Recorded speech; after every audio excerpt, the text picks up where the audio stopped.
During the Second World War, Winston Churchill was the British Prime Minister. One day he had to go to the British Broadcasting Corporation, the BBC, to make an important speech to the nation. Trong chiến tranh thế giới lần thứ hai, Winston Churchill là thủ tướng của nước Anh. Một hôm, ông phải đến đài phát thanh của Anh, BBC, để đọc một bài diễn văn quan trọng cho toàn quốc. An hour before the time of this speech, he stopped a taxi in the street and asked the driver to take him to the BBC. But the taxi driver, who did not recognize him, said he could not take him anywhere just then, because he wanted to go back to his home at the other end of London to hear Churchill make a speech on the radio. Trước buổi đọc diễn văn 1 giờ, ông gọi một xe taxi ngoài phố và yêu cầu người lái xe chở ông đến đài BBC. Nhưng người lái xe không nhận ra ông. Anh nói, đúng vào lúc này thì anh không thể chở ông đi đâu được, vì anh muốn quay về nhà ở đầu kia của phố London để nghe bài diễn văn của Churchill trên radio. Churchill was so pleased when he heard this answer, that he gave the man a pound, which was worth quite a lot in those days. Churchill nghe câu trả lời đó thì lấy làm hài lòng. Anh đã đưa cho anh lái xe một bảng Anh. Vào thời đó, một bảng Anh là to lắm rồi. All right, get in, said the driver happily, opening the door of the taxi. I'll take you, and to hell with Churchill and his speech. Được, lên xe đi. Người lái xe sung sướng, vừa nói vừa mở cửa xe. Tôi sẽ chở ông và mặc xác cái ông Churchill chết tiệt với bài diễn văn của ông ấy đi. One day, the boys of Johnny's village said to him, "You have a nice, fat sheep. Will you invite us to a party to eat with you?" Một hôm, bọn trẻ trong làng của Johnny nói với ông, bác có một chú cừu béo mập, bác có mời chúng cháu một bữa thịt cừu không bác Johnny? Johnny did not want the boys to eat his sheep, so he said, "It is not fat enough yet." But have you not heard?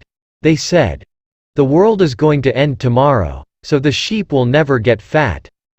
Johnny không muốn bọn trẻ ăn cừu của mình, vì vậy bác nói, nó cũng chưa được béo lắm.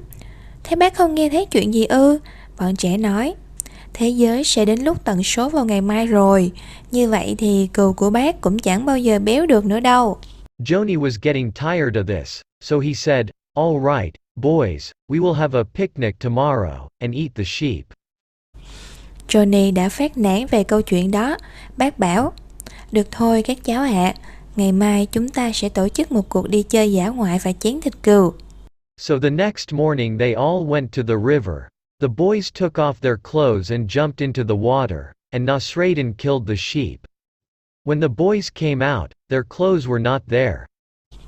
Thế là sáng hôm sau, họ cùng ra bờ sông, bọn trẻ cởi hết quần áo và nhảy xuống nước, còn Johnny thì làm thịt cừu. Khi bọn trẻ lên bờ, quần áo của chúng không còn ở đây nữa. "Where are our clothes, Johnny?" they asked. "Oh," he answered, "I made the fire to cook the sheep with your clothes. You will not need them again. The world is going to end today, don't you remember?"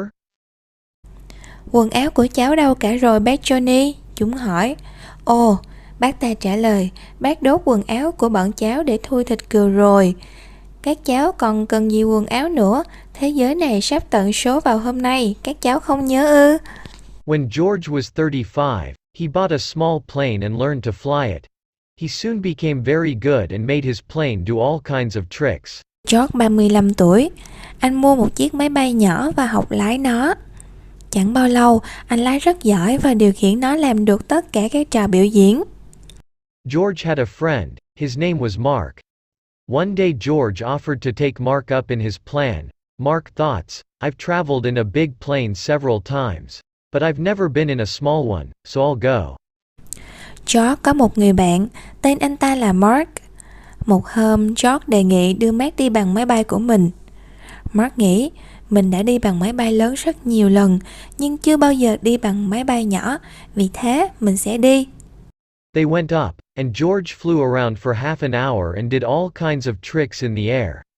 When they came down again, Mark was very glad to be back safely, and he said to his friend in a shaking voice, "Well, George, thank you very much for those 2 trips in your plan." Họ bay lên và George cho máy bay vòng vòng khoảng nửa tiếng đồng hồ và làm rất nhiều trò biểu diễn trên không trung. Khi đáp xuống, Mark rất mừng vì mình đã xuống đất được an toàn và anh nói với bạn mình bằng giọng run run: George này, cảm ơn anh rất nhiều về 2 chuyến đi trên máy bay của anh.